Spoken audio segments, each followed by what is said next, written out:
xaaskiisii ayuu ka tegey iyada oo xaamilo ah, balse waxaa loo sheegay markii uu soo laabtay in ay dhimatay oo la aasay iyadoo cunugii caloosha ku jirana uu nool yahay. waa qiso la yaab leh, waxayna dhacday xilligii uu Cumar binu Khadaab talada muslimiinta hayay.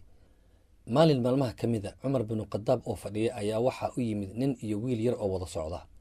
Cumar markii uu arkay ninkii iyo wiilkii wada socda ayuu aad u fiiriyey, wuxuuna la yaabay sida ay isugu eg yihiin. markaasuu wuxuu ku yidhi ninkii, waxaan la yaabay sida uu cunugaaga kugu eg yahay, waxaad mooddaa sida dukaha uu dukaha kale u shabaho oo kale. ninkii ayaa hadlay oo wuxuu Cumar ku yidhi, waxaa taasi ka yaab badan, cunugani wuxuu dhashay markii hooyadii dhimatay kadib.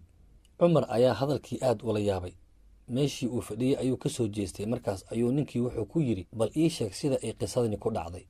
ninkii ayaa wuxuu yidhi, maalin ayaan waxaan go'aansaday in aan aado safar, waxaana u sheegay xaaskayga oon ku idhi waxaan doonayaa inaan aado safar, balse xaaskayga kuma aysan qancinin in aan aado safar.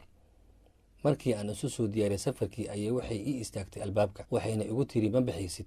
waxaan ku idhi, maxaa dhacay? waxay igu tiri, yaad uga tegaysaa cunugan caloosheeda ku jiro. markaa waxaan ku dhahay, alle ayaan u wadeeca dhigay oon u tala saartay, sidaa ayayna igu fasaxday, waxaana aaday safarkaygii.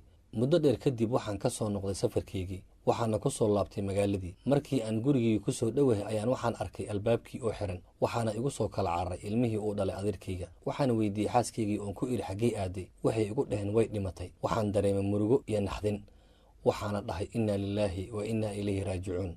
kadib waxay ii keeneen casho. anigoo cashadii kor fadhiyo ayaan waxaan arkay qaac ka soo baxaya qubuuraha dhexdooda. waxaan ku idhi, muxuu yahay qaacan? waxay igu yidhaahdeen, wuxuu ka soo baxaa qabriga xaaskaaga laga soo bilaabo maalinkii aan asnay ilaa iyo maanta. wuxuu yidhi ninkii, xaaskayga aniga ayaa ka warqaba xaaladdeeda, waxayna ahayd qof dhowrsan oo maalintiina soonta, habeenkiina salaad iyo cibaado u taagan. waxaana aaminsanahay inay tahay qof wanaagsan, waxaana rajeynaya inuusan allah hoojin doonin. wuxuu aaday halkii ay ku aaseen, waxaana raacay carruurtii uu dhalay adeerkii. markii uu tegay qabrigii dushiisii ayuu wuxuu go'aansaday in uu faago.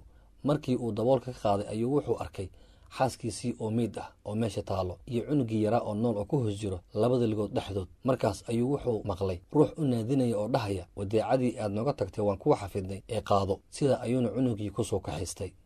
waad ku mahadsan tahay daawashada muuqaalkan. haddii aad ku cusub tahay janalka Maalmaha, fadlan sabskaraab dheh si ay kuu soo gaaraan muuqaalada cusub oo aan soo dhigi doono. mahadsanid.